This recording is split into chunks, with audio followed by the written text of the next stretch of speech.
Boa tarde a todos, senhoras e senhores acadêmicos, meus amigos. É um prazer muito grande dar sequência ao seminário Educação no Brasil de hoje, que tem a coordenação da acadêmica Ana Maria Machado. Eu faço a coordenação executiva. Hoje nós vamos ouvir sobre os desafios da educação à distância o professor Celso Nisquier. Ele é reitor da Unicarioca, vice-presidente da Associação Brasileira de Mantenedoras de Ensino Superior, a BMS, e do Sindicato das Entidades Mantenedoras e Estabelecimentos de Ensino Superior do Rio de Janeiro, SEMERGE. Fundador e reitor do Centro Universitário Carioca, Unicarioca. É membro da Academia Internacional da Educação e do Conselho do Centro de Integração Empresa-Escola do Rio de Janeiro, há 12 anos. Ele já presidiu a Câmara de Ensino Superior. É doutor em Inteligência Artificial pela UFRJ. Com a palavra, sim, vocês sabem que não há debate, como é tradição da casa. De maneira que nós ouviremos, pelo tempo de uma aula, o professor Celso Nisquier, e depois poderemos cumprimentá-lo aqui em cima. Com a palavra, o professor Celso Nisquier, com muito prazer. Obrigado, professor Arnaldo. Vocês sabem que boa parte desse currículo, a culpa é dele, né? Esse estímulo que eu sempre tive pela educação surgiu dentro de casa, não só com ele, como a minha avó materna também, que era professora, a minha mãe, que fez a formação normal. Então, cercado de mulheres e homens dedicados à educação, eu acho que eu não podia ter saído diferente.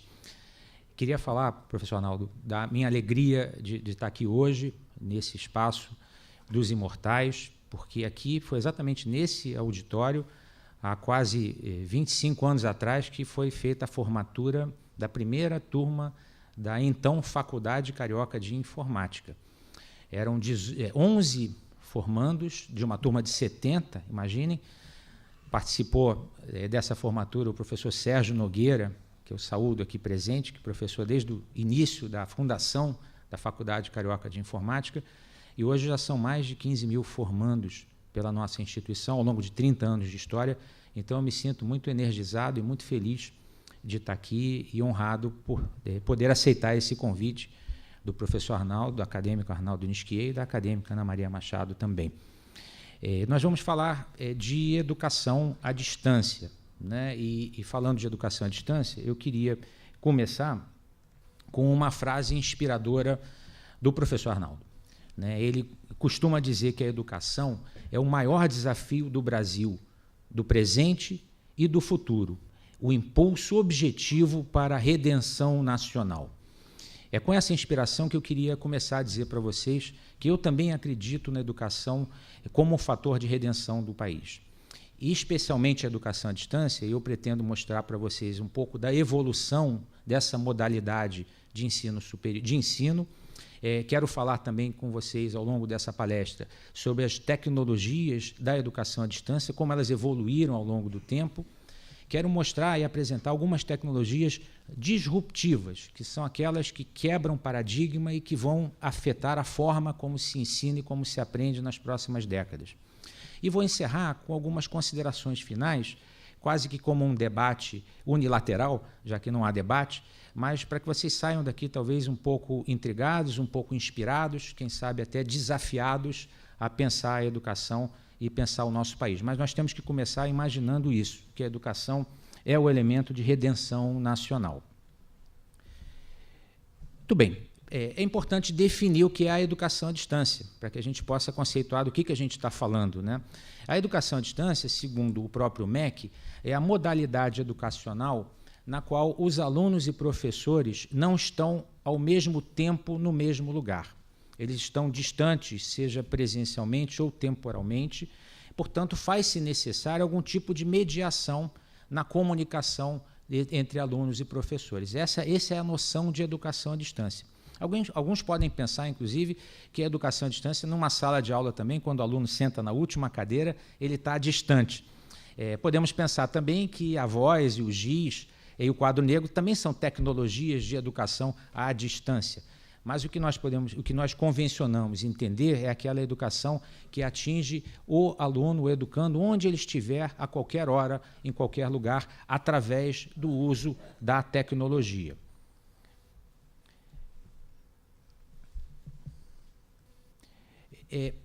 Talvez todos não saibam, mas a educação à distância sofreu e ainda sofre muito preconceito em nosso país. Ela não é uma modalidade antiga, ela é relativamente recente. A regulamentação dela, pela primeira vez, aconteceu na Lei de Diretrizes e Bases da Educação Nacional, a Lei 9394 de 1996, que também é chamada de Lei Darcy Ribeiro, né? A professora Rosisca, que conviveu com o nosso senador e grande mestre, ele foi um inspirador da LDB na década de 90, na época como senador, e o professor Arnaldo, aqui presente, foi um dos grandes colaboradores para que a educação à distância, de fato, fizesse parte da legislação, enfrentou todos os preconceitos à época com relação a essa modalidade. E hoje ela já é utilizada na educação básica, na educação de jovens e adultos e no ensino técnico de nível médio e na educação superior, como graduação e como pós-graduação. Eu vou compartilhar com vocês alguns números para mostrar a pujança e o crescimento dessa modalidade no aspecto da educação superior. Recentemente, já se permite também o uso da educação à distância no ensino médio e fundamental, até 20% no ensino fundamental normal, no ensino médio, e até 30% no ensino noturno. E esse é um ponto bastante polêmico recentemente, porque imagina-se que, por exemplo, da Base Nacional Curricular Comum, né, que foi aprovada recentemente, parte desse conhecimento possa ser dado à distância. Nós sabemos que o jovem gosta dessa flexibilidade, mas muitos educadores ainda têm um pouco de receio do uso da educação à distância na educação básica. Podemos debater isso também.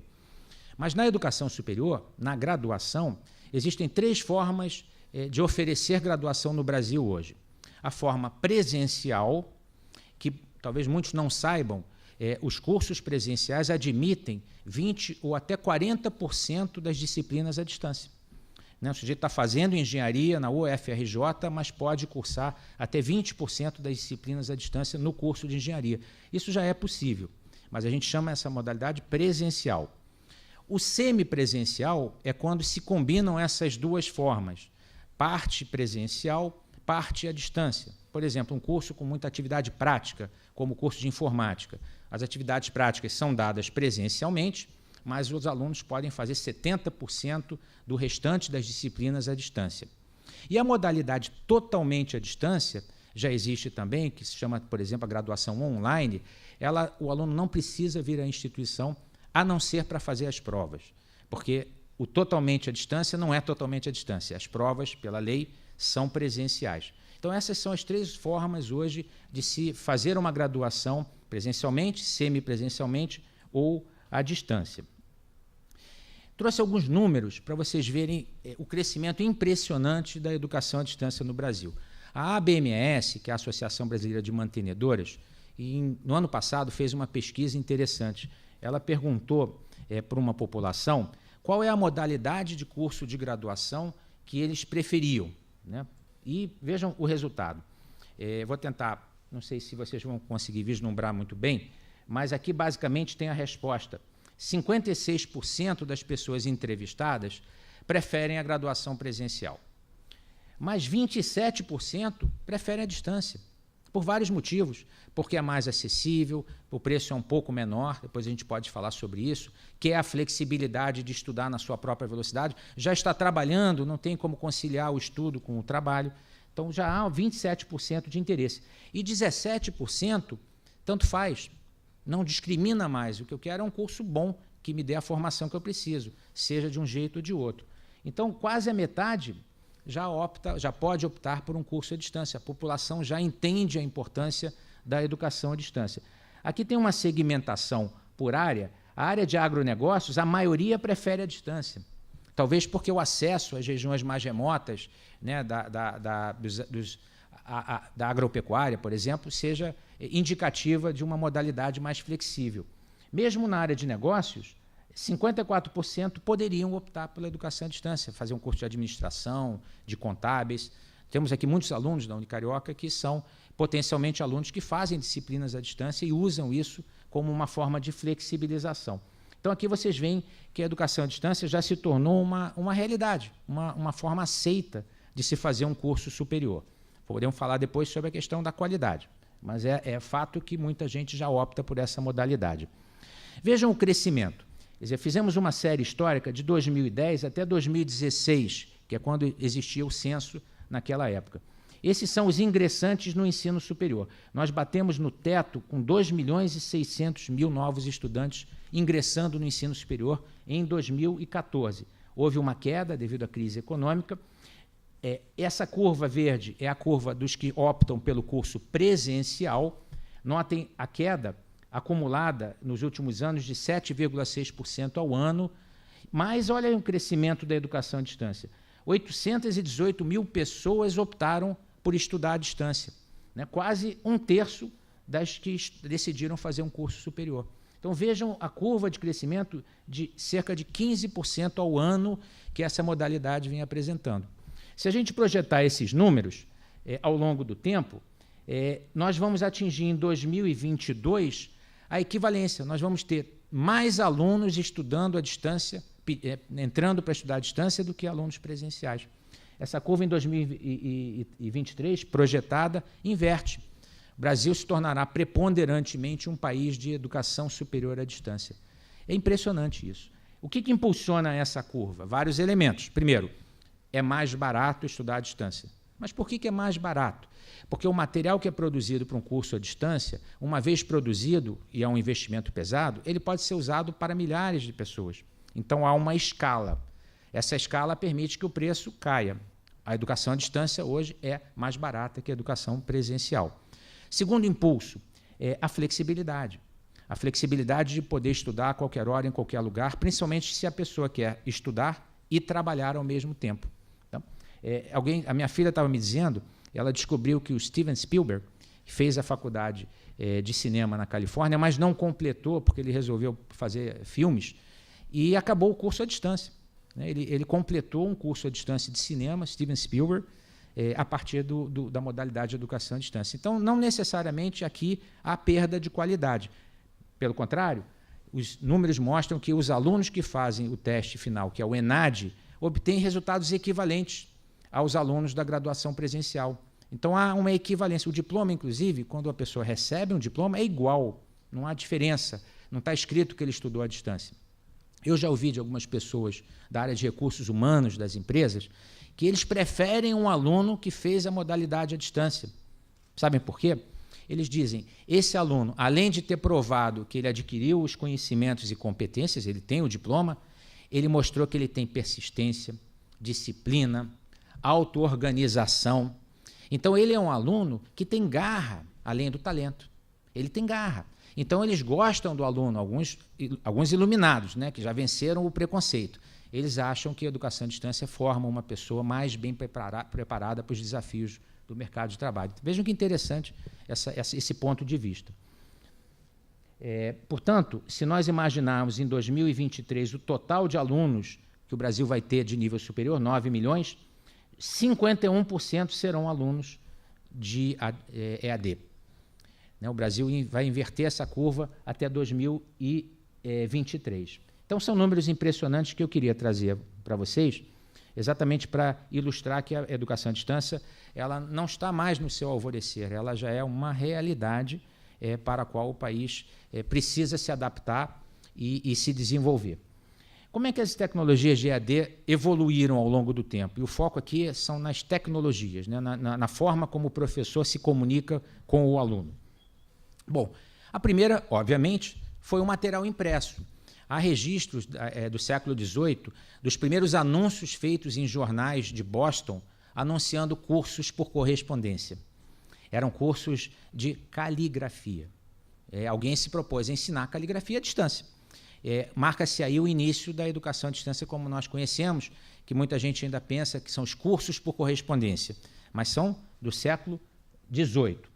A partir da década de 50 do século passado, o rádio, que é uma evolução tecnológica, começou a ser usado também para a educação à distância, e o professor Arnaldo também é um pioneiro nos programas de rádio educativa.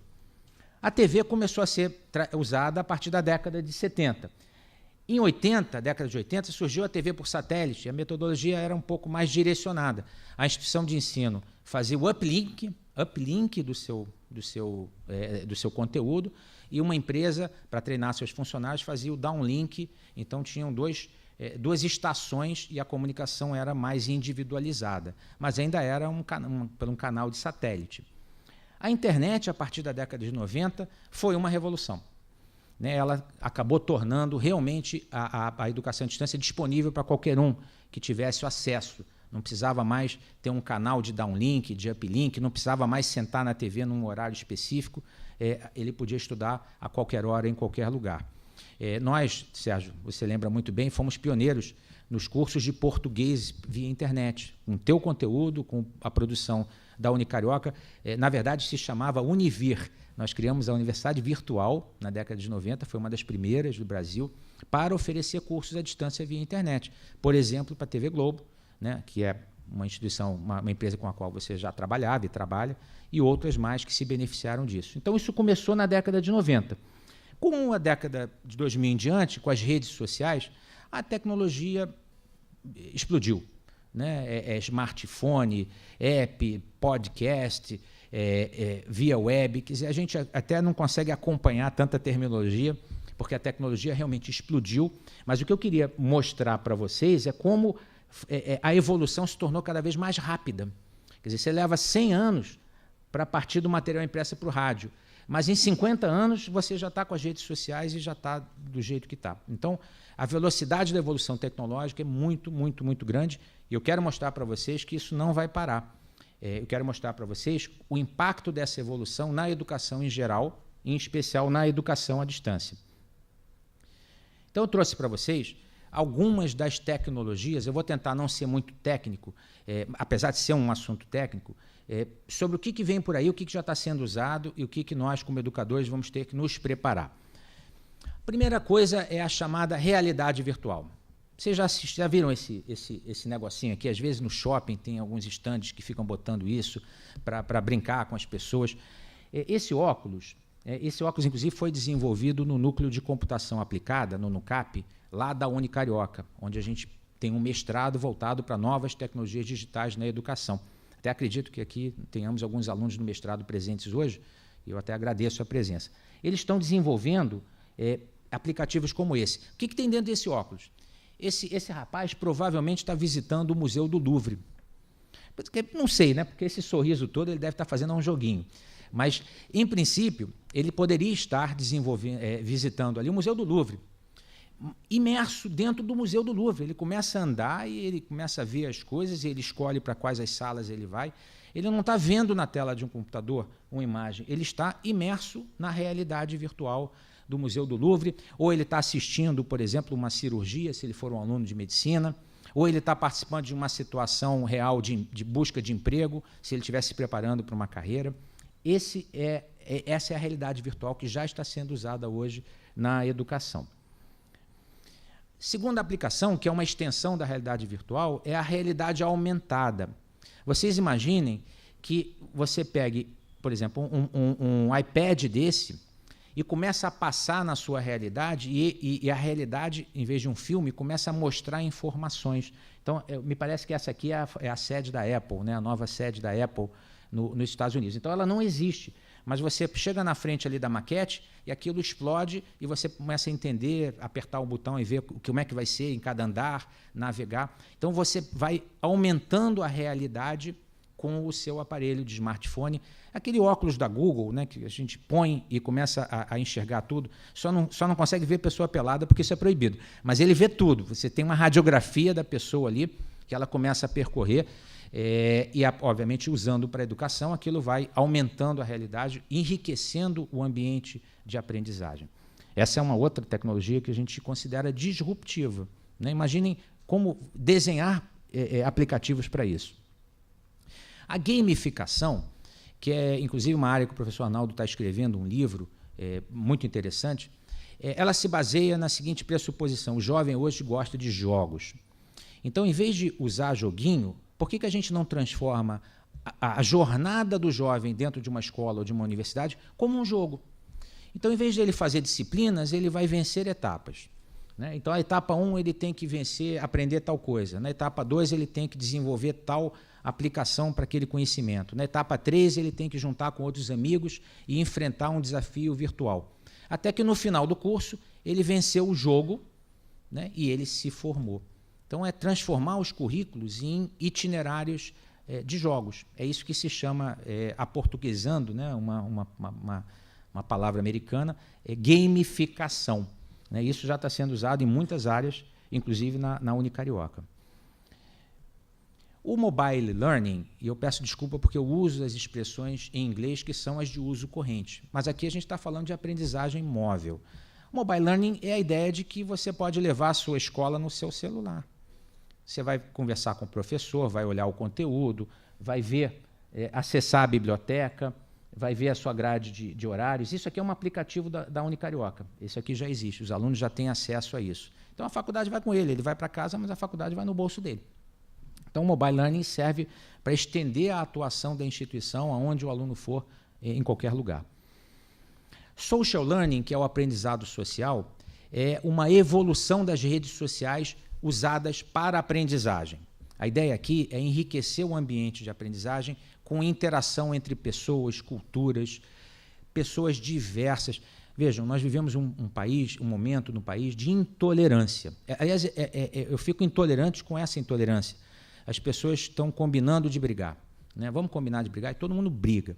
Quer dizer, há uma briga com as divergências, há uma intolerância com o diferente que chama a atenção negativamente. O social learning, do jeito que nós vemos hoje, inclusive com as redes, que já perceberam que estão trabalhando contra uma maior integração, o social learning é o contrário. O conhecimento é construído de forma colaborativa, de forma participativa, com pessoas em diferentes lugares interagindo. Quando a gente manda um material impresso para a casa da pessoa, num curso por correspondência, ela preenche aquelas coisas, faz o exame, manda de volta e o professor corrige. Aqui todo mundo está aprendendo junto, seja onde estiver. Então, a ideia da aprendizagem como uma atividade social e a tecnologia permitindo isso. Machine Learning, aprendizagem de máquina, é um pouco diferente. Esse é um algoritmo de inteligência artificial que ele é usado para perceber certos padrões e poder responder a cada aluno conforme os padrões. Vou dar um exemplo. Aquele aluno assistiu aquele vídeo, demorou 15 minutos naquele material, perguntou aquelas 3 coisas ao professor. Isso é um padrão. No final, ele teve uma nota excelente. Um aluno que não assistiu o vídeo, não respondeu ou só entrou no material na véspera da prova, teve uma nota ruim. Esses dados são guardados pelo algoritmo e da próxima vez que um aluno mostrar um comportamento inadequado, olha, não vai funcionar, o algoritmo, o computador diz para ele, olha, você está precisando estudar mais isso, entrar mais aqui nesse vídeo e perguntar mais ao professor. O algoritmo aprende como o aluno se comporta e faz uma predição de como ele deveria se comportar para ter sucesso. Então, a máquina não é só apresentando informações, é dizendo para o aluno como ele deve mudar para que ele possa aprender mais. Esses algoritmos são chamados de aprendizagem de máquina, algoritmos de machine learning, e já estão sendo muito utilizados. Uma coisa interessante também, uma outra palavra complicada, é o chatbot. Chat é fala, bot vem de robot, de robôs. Aqui é um robô que responde às perguntas do aluno, perguntas simples. Então o aluno diz, eu não entendi esse capítulo, aí ele explica de novo. Eu estou precisando entender esse conceito aqui melhor. Aí ele faz uma explicação do conceito. Não tem uma pessoa por trás, é um algoritmo, mas é um robô que aprende também como o aluno responde e vai se adaptando à resposta do aluno. Aqui a gente fica pensando, mas e o professor? Vamos falar sobre isso. Esse tipo de trabalho é um trabalho mecânico. Não é o que o professor tem de melhor. O professor não tem de melhor repetição de conteúdo. O professor, o que ele tem de melhor é fazer o aluno pensar. É pensar sobre como o aluno pensa, é a metacognição.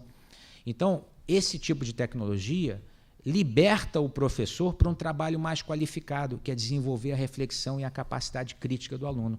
E não ficar repetindo. Eu lembro que, quando eu era criança, nós fomos, pai, visitar Olinda, e aquelas igrejas lindas de Olinda, e tem sempre os menininhos ali. Posso explicar? Posso explicar? Aí você diz, por favor, me explica aí a história da igreja. Aí ele começa. Aí você, peraí, eu não entendi uma coisa. Aí ele te olha, volta para o começo, repete tudo de novo. Não, mas eu queria... Ele volta para o início. Ele rebobina a fita e passa tudo de novo. Por quê? Porque é uma atividade repetitiva, né? Não é uma atividade reflexiva. Então, esse tipo de tecnologia tira o professor da função meramente de ficar tentando explicar o que é simples, né? E que o aluno pode entender sozinho. Então, esses são os robôs, chatbots, que já estão sendo utilizados com estratégias muito simples de reconhecimento de linguagem. E aí, avançando, e talvez seja a última para não cansar vocês, o Data Analytics, ou Learning Analytics, que é a análise de dados, a mineração de dados. Ao longo de uma história, o aluno deixa muita informação que muitas vezes não é utilizada objetivamente para melhorar a experiência do aluno com a escola. Por exemplo, lá na Unicarioca, eu vou dar um exemplo. Nós pegamos todas as informações socioeconômicas do aluno, antes dele entrar na faculdade, a nota que ele teve no Enem para ingresso e o desempenho dele nas disciplinas, e nós já temos um algoritmo estatístico de predição que diz o seguinte: esse aluno tem 99% de chance de evadir. Cuidado, vamos ajudar. E o professor recebe em sala de aula, quando ele entra na sala, ele já sabe quais os alunos em maior risco de evasão. E ele trabalha melhor esses alunos. Porque ele sabe que, historicamente, alunos que têm uma nota baixa ou que moram a mais de 20 quilômetros da instituição têm mais risco de abandonar. E ele usa isso. E usa também o desempenho, não só os dados socioeconômicos, mas o desempenho do aluno nas provas. Esses dados trabalhados com algoritmos, eles permitem o quê?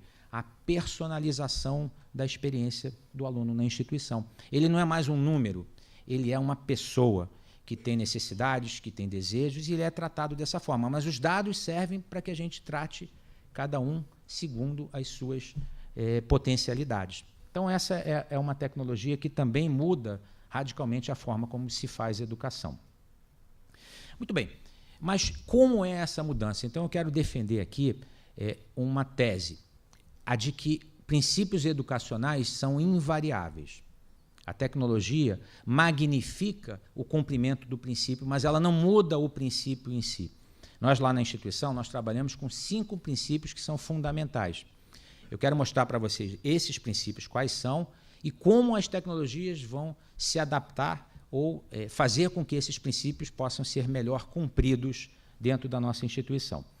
Um primeiro princípio, acho que todos vão concordar, todo aluno é único em seu potencial de aprender, né? Os alunos não se diferem na sua capacidade de aprendizagem, se diferem na sua capacidade, não do seu potencial, e devem ser tratados de forma individualizada.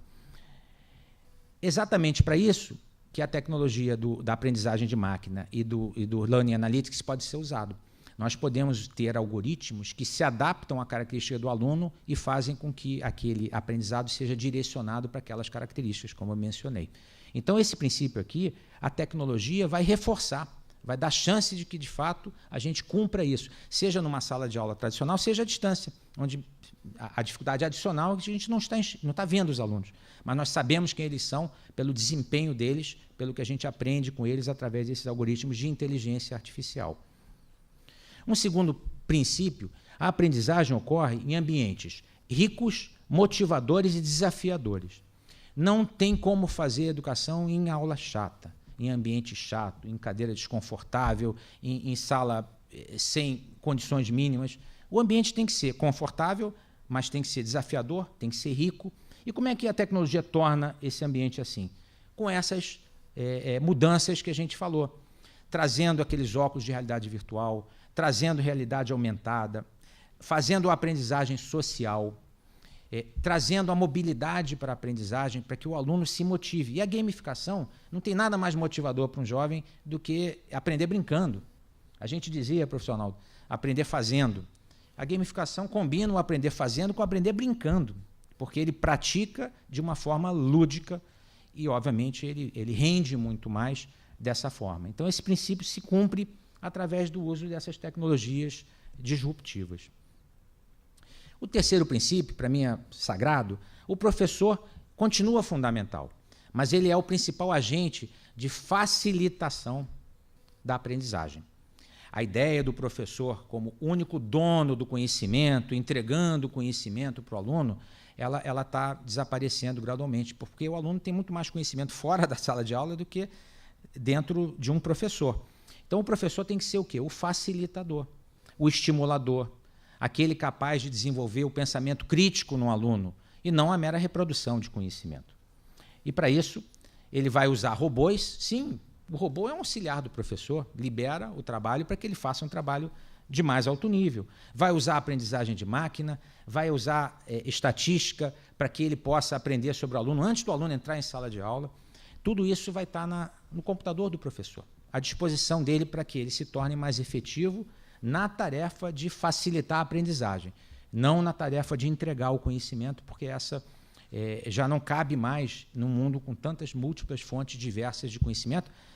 Uma coisa importante que eu queria comentar. Há muita fake news, mas há muito fake knowledge.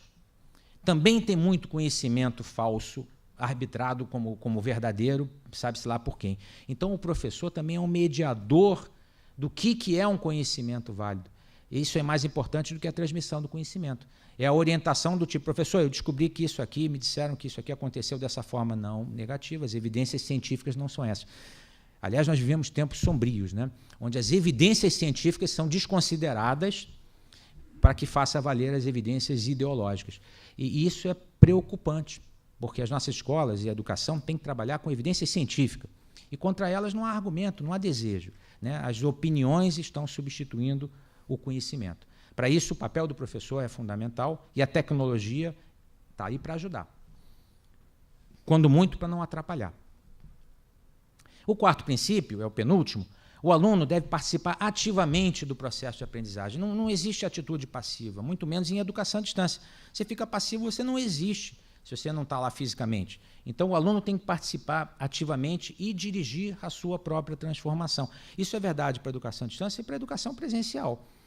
Como fazer isso? Com jogos, com tecnologia móvel, com aprendizagem social em que várias pessoas possam aprender em conjunto. A tecnologia está aí para permitir que o aluno seja mais ativo, né, e que ele próprio assuma a sua transformação. É o chamado protagonismo que nós defendemos lá na nossa instituição. O aluno é protagonista da sua história, da sua carreira. Nós somos viabilizadores desse sucesso.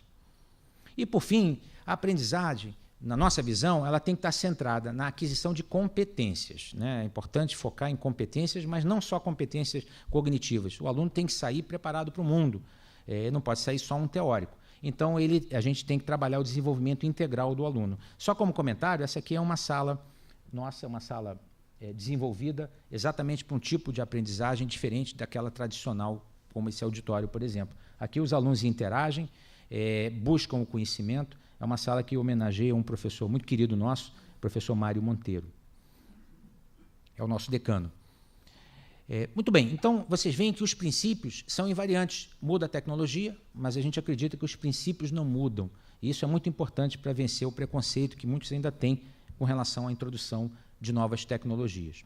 Aqui vale a gamificação, o social learning. Eu identifiquei para cada princípio as tecnologias disruptivas que vão impactar esses princípios de forma, eu creio, positiva.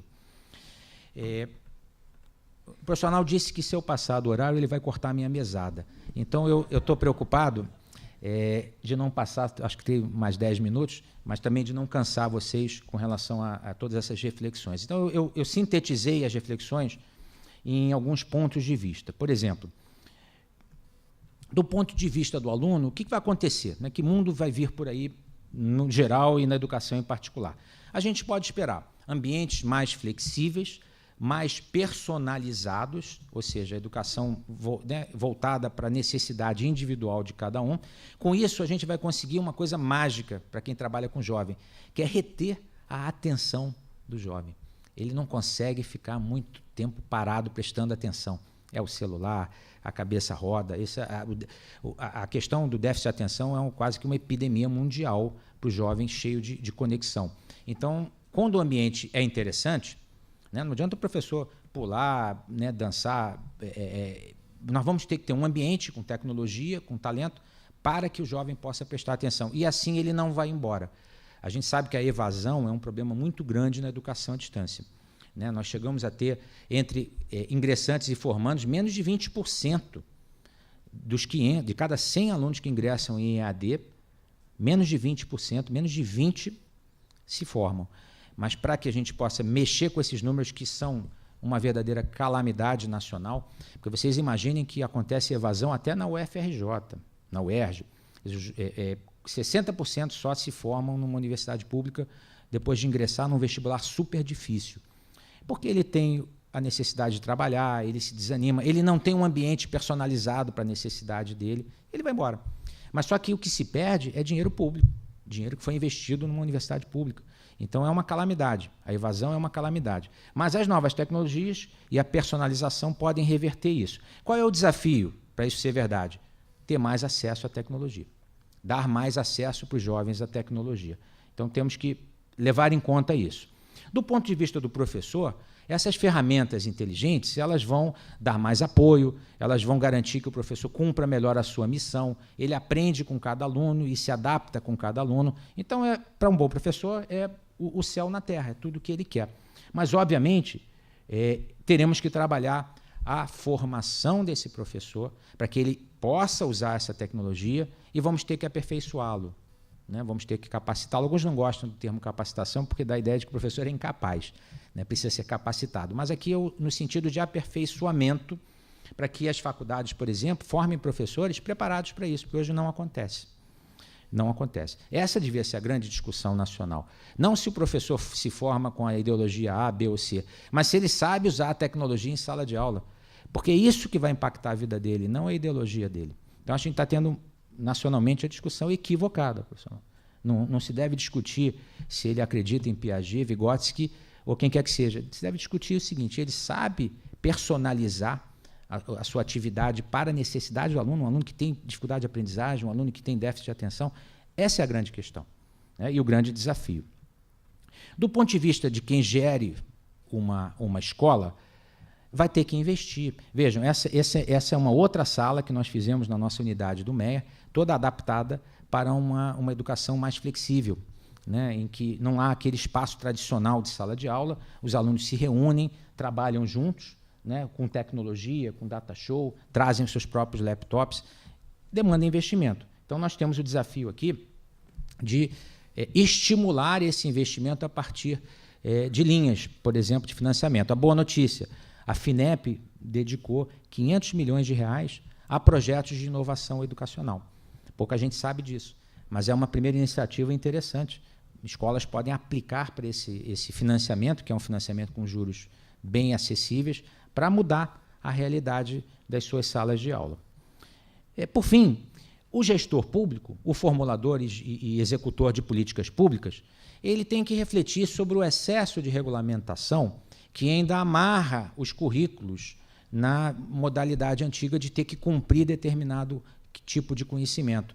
Eu acho que a gente precisa dar mais autonomia acadêmica para que as escolas possam definir os seus programas e inovar. Hoje a inovação custa caro, porque se você faz um programa que vai de encontro, se choca com o programa do ENAD, que é o Exame Nacional de Desempenho, a escola vai ficar prejudicada, porque a nota dela vai cair. O aluno vai sair bem informado, mas ele não vai fazer um bom exame e a escola vai ser penalizada. Então, as amarras burocráticas, regulatórias, ainda impedem a maior autonomia e a maior inovação das escolas.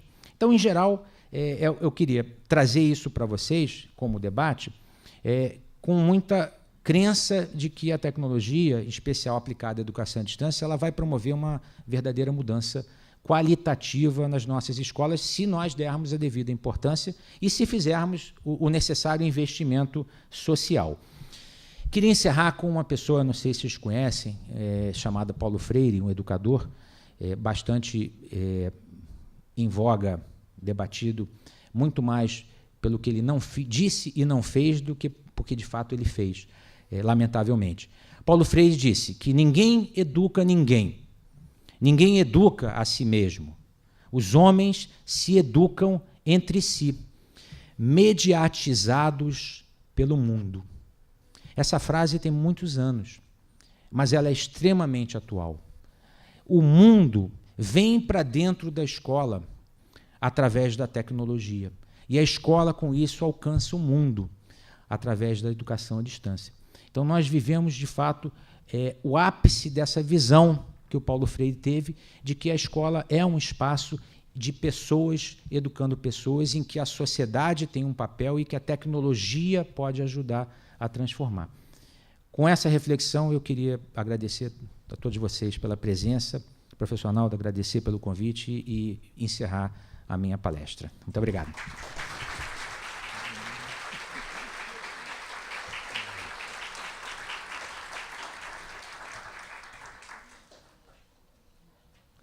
Bem, os aplausos dizem tudo, né?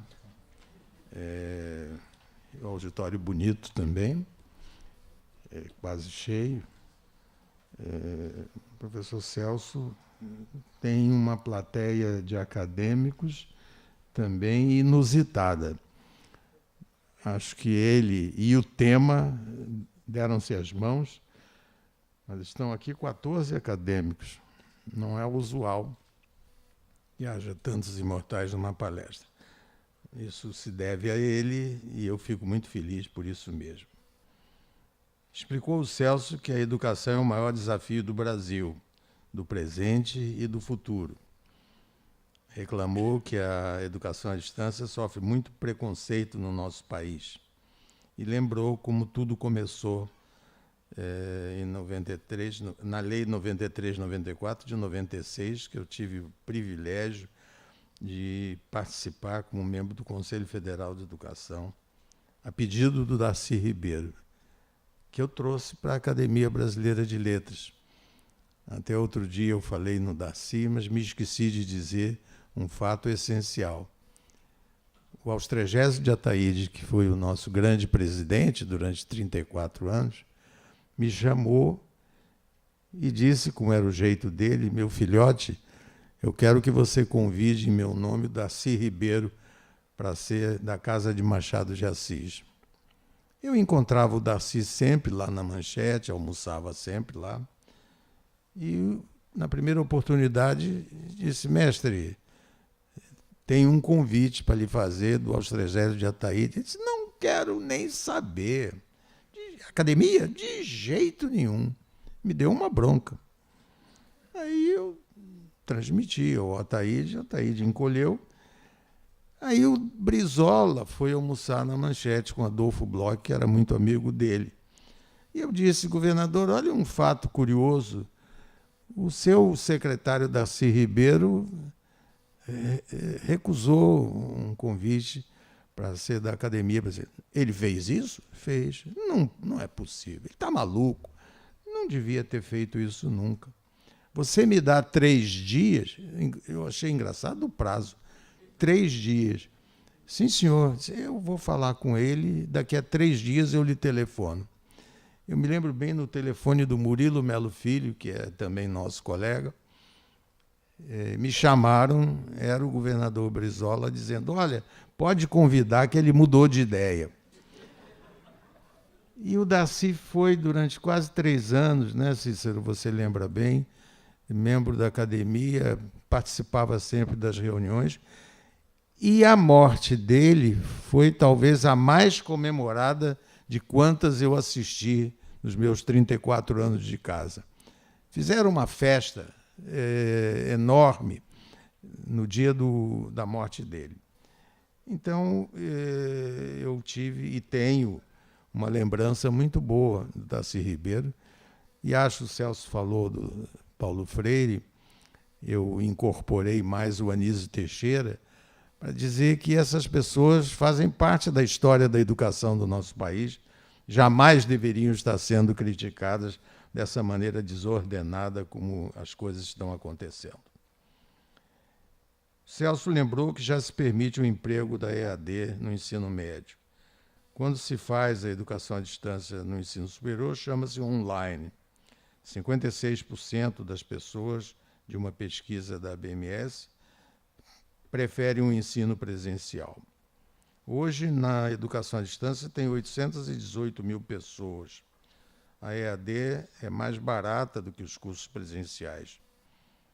Na evolução das tecnologias educacionais, a gente veio do material impresso, passou pelo rádio, pela TV tradicional, TV por satélite, a internet, e hoje estamos em plena era das redes sociais. Hoje a tecnologia explodiu, a evolução é cada vez mais rápida, mas há novas tecnologias disruptivas, há novos aplicativos para chegar à realidade virtual. Temos a realidade aumentada, para isso usam-se óculos especiais, e os jovens gostam muito de jogos, é o que a gente chama de gamificação. Mobile Learning é a ideia do que você leva à escola no seu celular. Estamos vivendo um tempo indevido de intolerância, isso é verdade, dá para desenvolver esse tema. Todos aprendem junto. Machine Learning é um algoritmo de inteligência artificial, ele acompanha o aprendizado do aluno. Chatbot é um robô capaz de tirar dúvidas. O que o professor tem de melhor é fazer o aluno pensar. Isso é tão importante. Learning Analytics é também um algoritmo que potencializa a aprendizagem. Busca-se a personalização dos alunos na escola. Ele não é mais só um número. Princípios educacionais, como o Celso mudou, são imutáveis. As tecnologias devem se adaptar a eles. O ambiente deve ser desafiador. Aprender fazendo, que é o Learning by Doing, do Dewey, e hoje se junta ao aprender brincando. O professor deve ser um facilitador da aprendizagem. O robô é seu auxiliar. Há muito conhecimento falso por aí. O professor deve estar preparado para entender isso. As opiniões não devem substituir o conhecimento. O aluno é protagonista da sua história. A evasão é um problema muito grave na EAD. O desafio é dar mais acesso à tecnologia. Devemos trabalhar e bem a formação do professor. Há excesso de regulamentação na praça, o que não é aconselhável. É preciso ter mais liberdade acadêmica. Finalmente, um pensamento do Paulo Freire: os homens se educam entre si, mediatizados pelo mundo. Parabéns ao professor Celso pela sua interessantíssima conferência. Eu agradeço muito. Agradeço a presença de todos, dos acadêmicos, da minha esposa, mãe dele, Dona Ruth, da esposa Andréia, da filha Giovana, prestigiaram o Celso.